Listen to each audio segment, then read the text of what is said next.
in Cairo, and I would like to welcome you to the second day of SB13 Cairo. Today we're going to have our keynote address by Mr. Najib Saab and Dr. Kurt Wiesegaard. Mr. Najib Saab is going to start because he has having an appointment at the Arab League, if I remember correctly. So we need to start as soon as possible. Mr. Najib Saab, Secretary General of the Arab Forum for Environment and Development, AFED, and Editor-in-Chief of Al-Bi'a wa Tanmiya, the leading pan-Arabic Arab environment magazine. He's architect by training and started his career with the United Nations Environment Programme of Europe, UNEP. So please welcome Mr. Najib, and we're looking forward to your presentation, Mr. Najib. Thank you very much.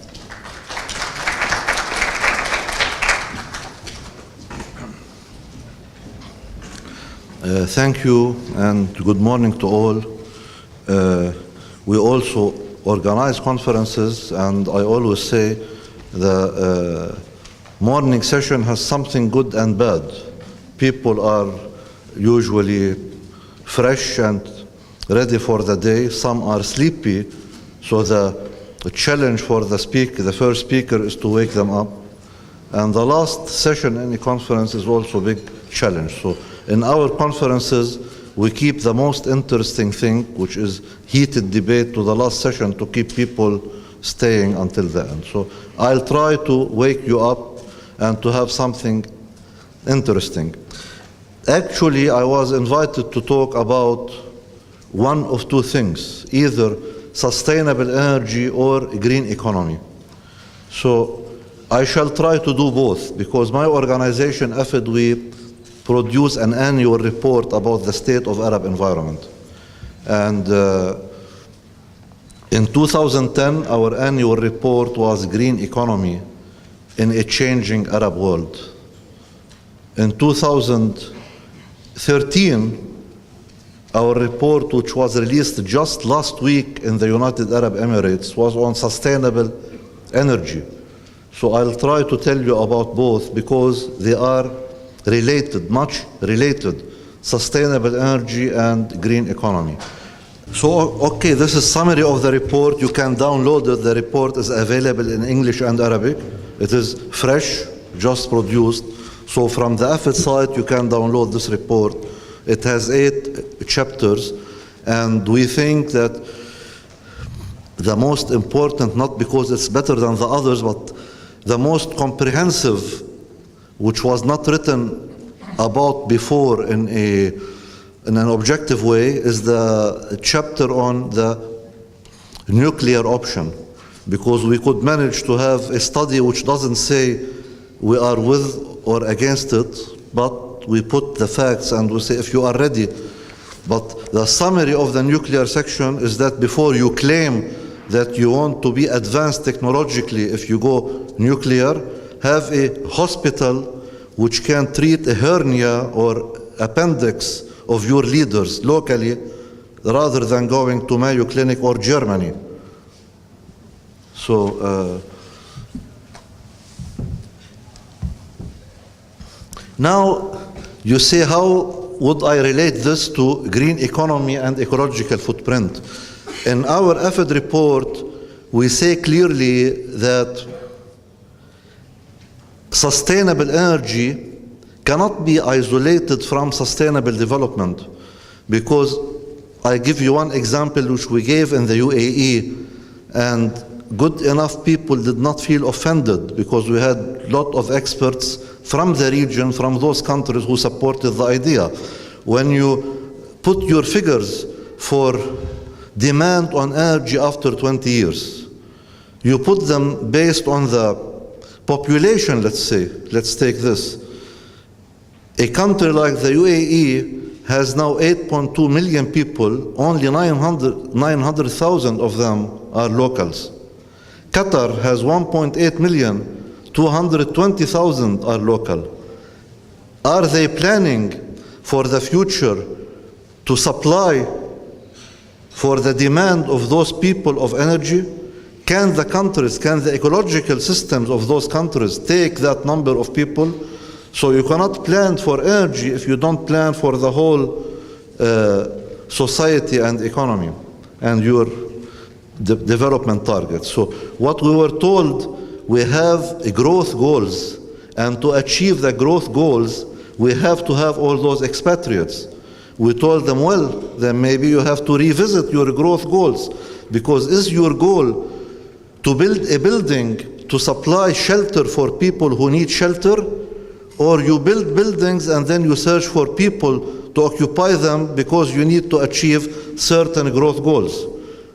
Is your aim to achieve growth goals, growth figures, or progress for your people?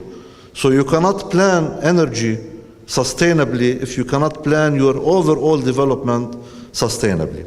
Yeah, thank you. Today I'm just going in 5 minutes because I know we are running late out of time. So in just 5 minutes, what I will try to do is to just pose you a few facts about our company, because I know that our Egyptian friends know that the Arab contractors, but maybe our foreign guests. We have 75,000 employees in our staff. We have around 11 billion Egyptian pounds per year. We are around in more than 26 countries.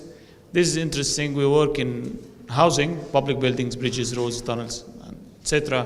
We also work in manufacturing facilities. This is now becoming more interesting because, you know, this is some of the awareness and training activities that we did. One of them was, this is in the Institute for Construction Engineering and Management within the Arab contractors. This is for the green buildings and green construction. This is again another visit of 10 of our engineers, of our staff to Germany for green buildings. You know, during the early 90s, we had this ISO mania, as I call it. ISO mania, whereby we have these all kind of ISO certificates for quality assurance systems. We were one of the early adopters for that, and then maybe in the 2000s and 2005, the environmental ISO 14001 was introduced, and again, we managed for some of our departments as well as ISO 15001. And then if we had this environment and we have this energy certificate, actually these are for the assuring that the system works. But what we found is that we need to focus on the control view of the technical aspects of our works itself. That's why we were introduced to these European energy managers, whereby we sent some of our engineers, and they came to us with some fantastic ideas, as we will see. One of those ideas was to optimize the fuel consumption in asphalt production plants. And actually, we managed to get a prize for that. Imagine that in the Emirates Energy Award. But my point here is that, you know, through our experience, because, you know, I'm a management guy, so I will tackle the green or the energy efficient topic from this perspective. We found that, you know, focusing really on the quality assurance and environmental certificates is okay, but you have to integrate as well as a control point of view. So what I'm saying here is that you cannot focus on assurance systems without starting off with the control systems at first. This is of course related to our construction field. Now let me pose some questions, because as I said, I'm a management guy. The real question here in this forum is energy efficiency, why we don't do it. And everything is there, we know the technology, we have the technology, so why don't we do it? So apparently there is a problem. And maybe the problem is outside the technical part, maybe it's the managerial part. So what I'm saying here is that, do we need to include it in the project management processes that we have, that already have in place? Do we need to have an integrated view of in contracts evaluation? Because, you know, we are mainly contractors. So contractor, you have the specifications, you have the drawings, and you have all this stuff. These are the terms of reference that you work upon it. So you have to optimize for cost and time, and quality, of course, and safety, so as to meet with the client needs. So do we need to integrate such energy efficiency by introducing this life cycle costing by our owners or our employers? Do we need to look at the whole life cycle instead of looking at the operation and maintenance? Do we need to look at the construction part?